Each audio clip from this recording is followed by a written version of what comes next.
నేను గాని, మా టీమ్ గాని చాలా ఆర్&డి చేస్తున్నాం ఈ వీడియోలు చేయడానికి. నేను మిమ్మల్ని లైక్ చేయమని అడగట్లా, సబ్స్క్రైబ్ చేయమని అడగట్లా. గుడ్ ఇన్ఫర్మేషన్ అని ఒక్క కామెంట్ ఇవ్వండి చాలు. మాకు కొండంత బలం మీరిచ్చే ఒక్క కామెంట్. సో, మిస్ అవ్వకుండా, మర్చిపోకుండా కామెంట్ అయితే చేయండి. ఈరోజు మనం మాట్లాడుకునబోయేది కొబ్బరి పీచు పరిశ్రమ. మీరుండే సిటీ అయినా, విలేజ్ అయినా, టౌన్ అయినా, మున్సిపాలిటీ అయినా, ఎట్లాంటి ఊళ్ళో అయినా కొబ్బరి పీచు పరిశ్రమ స్టార్ట్ చేసుకోవచ్చు. అయితే స్టార్ట్ చేసుకోవడానికి ఎట్లాగా, ఏ రకంగా మనకు వచ్చి ఏంటనేది మనం మాట్లాడుకుందాం. ముఖ్యంగా ప్రతిరోజు వాడే రెడీమేడ్ పరుపులు గానీ, సోఫా దిండ్లు గానీ, ఇట్లా రైళ్ళు, బస్సుల్లో వాడే సీట్ల తయారీకి, అలాగే మనం ఎన్నో అవసరాల కోసం ఈ కొబ్బరి పీచు చాలా అవసరం అవుతూ ఉంటుంది. ఈ కొబ్బరి పీచుని కాయిర్ అంటారు. COIR కాయిర్ అంటారు. అందరూ తాగి పారేసినటువంటి కొబ్బరి బాండాల చెప్పలే దీనికి ముడిసరుకు. కొంతమంది కొబ్బరి పీచు పరిశ్రమలు చేపట్టిన వాళ్ళు స్వయంగా కొబ్బరికాయలు అమ్మే దుకాణాల పక్కన పేరుకుపోయినటువంటి చిప్పలను సేకరించుకుంటారు.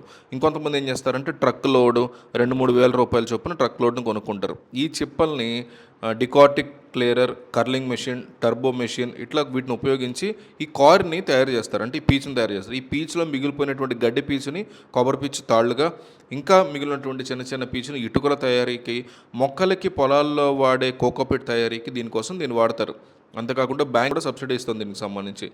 అంటే ఈ పరిశ్రమకు సంబంధించి అంటే మీ జిల్లా పరిశ్రమ కేంద్రాన్ని సంప్రదించండి. చాలా చాలా డీటెయిల్స్ ఉంటాయి దీంట్లో.